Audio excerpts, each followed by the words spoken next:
अस्सलाम वालेकुम। मैं आपका अपना सीनियर आर्टिस्ट अच्छी खान हूँ और मैं फ़िल्म फेडरेशन ऑफ पाकिस्तान का चेयरमैन भी हूँ।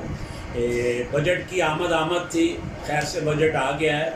वही जो हर साल हमें सुहाने ख्वाब दिखाए जाते हैं, इस दफ़ा भी दिखाए गए हैं। टैक्स में छूट दी गई है, टैक्स में छूट आपने दी है, लेकिन उसका फ़ायदा क्या है? इंडस्ट्री तो तबाह बर्बाद है। इंडस्ट्री तो पहले भी तबाह बर्बाद थी, फिर 2 साल कोरोना आ गया हमारे पे।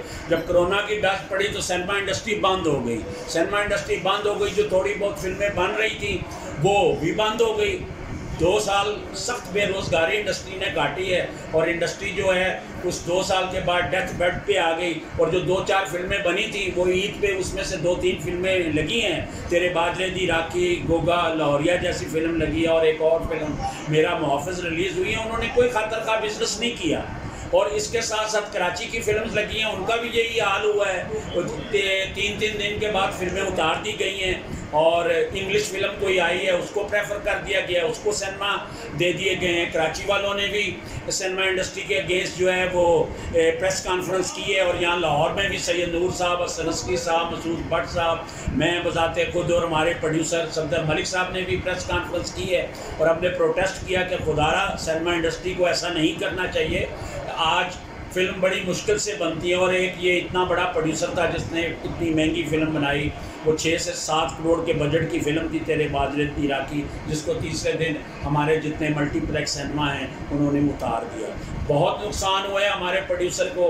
तो फिर आगे जब ऐसा होगा हमारे साथ, हमारे प्रोड्यूसर्स के साथ, तो कौन फिल्में बनाएगा? अब आगे कोई फिल्म नहीं बन रही फ़िलहाल। अब ये जो बड़ी ईद आ रही है इसके लिए वही जो पुरानी 1-2 फिल्में हैं आप वही देखेंगे। यहाँ लाहौर लॉलीवुड जो इंडस्ट्री है जिसको कहते हैं वहाँ से, बाकी कराची से ज़ाहिर है 2-4 फिल्में वहाँ से भी रिलीज़ होंगी, लेकिन यहाँ से 1-2 फिल्में लगेंगी। लेकिन कोई इस पर हम फ़ख्र नहीं कर सकते कि हम हमारी ये फिल्में ये कर देंगी या वो कर देंगी। बजट के आने से छूट दी गई है, सिनेमा इंडस्ट्री को टैक्स माफ़ किया है, या हमारा कि जी बाहर से आप मशीनरी मंगवाएं तो हम आपको टैक्स माफ़ करेंगे। उसका हमें क्या फ़ायदा है? हम तो आर्टिस्ट हैं। हमारा तो ये है कि प्रोड्यूसर हमारा जो है वो खुशहाल होगा, उसको 2 पैसे बचेंगे। वो जो 5-7 करोड़ रुपया फिल्म पे लगाएगा उसके पैसे रिटर्न होंगे तो वो आइंदा काम करेगा। वो आइंदा काम करेगा तो आर्टिस्टों को रोज़गार मिलेगा। जब फिल्म ही नहीं चलेगी, सिनेमा इंडस्ट्री जो है उसको किसी तरह से अकोमोडेट नहीं करेगी प्रोड्यूसर को, तो फिल्म नहीं चलती। जब फिल्म नहीं चलती तो आगे फिल्म शुरू नहीं होती।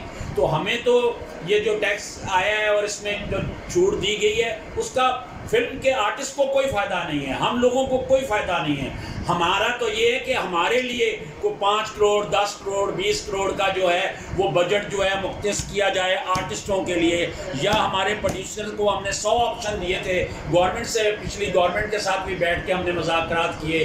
जो हमारे पंजाब के सकाफत के सदर मिनिस्टर थे ख्याल अहमद कासरू साहब, इंडस्ट्री के बहुत सारे हमारी क़यादत थी, उन्होंने उनसे मीटिंग की, उन्होंने भी हमें बहुत से ख्वाब दिखाए, लेकिन वो भी चलते बने, उन्होंने हमारे लिए कुछ नहीं किया।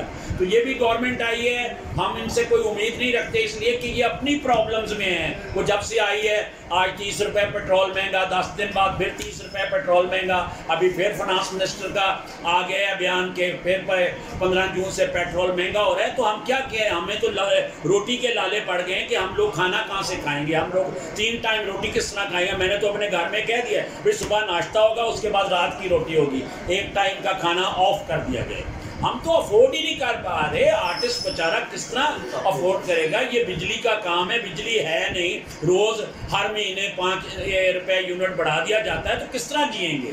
मैं तो समझता हूँ हमारी गवर्नमेंट है, ये नहीं है मैं किसी एक गवर्नमेंट की नहीं बात कर रहा हूँ, जो भी आ रही है हमें सुहाने ख्वाब दिखा के आ रही है कि मैं आ गया तो मैं यह कर दूंगा, तो वो तो हमसे आवाम से जीने का हक छीन रहे हैं।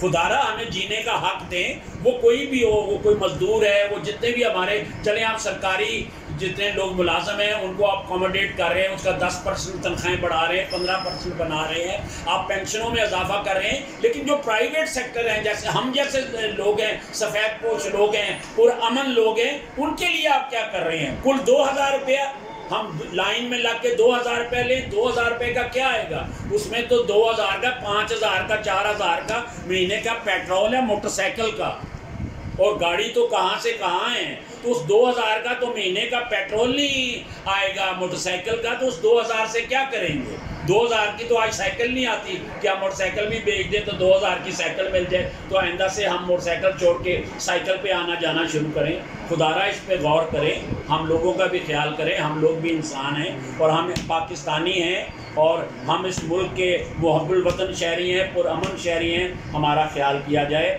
ये बजट, ये सुहाने ख्वाब हमें हर साल दिखाए जाते हैं, लेकिन इन पे कभी कोई अमल नहीं हुआ। इसलिए खुदारा इस पे अमल करें। मेरी वज़ीर आज़म पाकिस्तान से दरख्वास्त है और वज़ीर आला पंजाब से भी दरख्वास्त है कि हम आर्टिस्टों के लिए कोई ना कोई फ़ंड जो है वो मुख्तस किया जाए, कि हम लोग भी, हमारे प्रोड्यूसर्स को अकोमोडेट किया जाए, कि उनको, उनके साथ आपके लिए गवर्नमेंट की एक कमेटी बना दी जाए जो बैठ के, हमारे कुछ लोग हों, गवर्नमेंट के लोग हों, कि वो बैठ के उनको एक बजट दिया जाए कि वो हमारी इंडस्ट्री के लिए कुछ फिल्म शुरू हो। हम ये माजी में बड़ी मीटिंग्स कर चुके हैं, अब भी हमें कोई कमेटी बना दी जाए जिसके साथ हम बैठ के मीटिंग करें। तो ये इस चीज़ पे गौर करें, हमारे लिए कोई ना कोई फंड्स जो है वो मुख्तस करें। ये जो टैक्स छूट है और ये वो है, इसका आर्टिस्टों को कोई फ़ायदा नहीं है, इसको फिल्म ट्रेड को कोई फ़ायदा नहीं है। यहाँ कोई फिल्म नहीं शुरू होनी और आर्टिस्टों ने भूखे मरना है, जो नज़र आ रहा है। ओके, अल्लाह हाफ़िज़।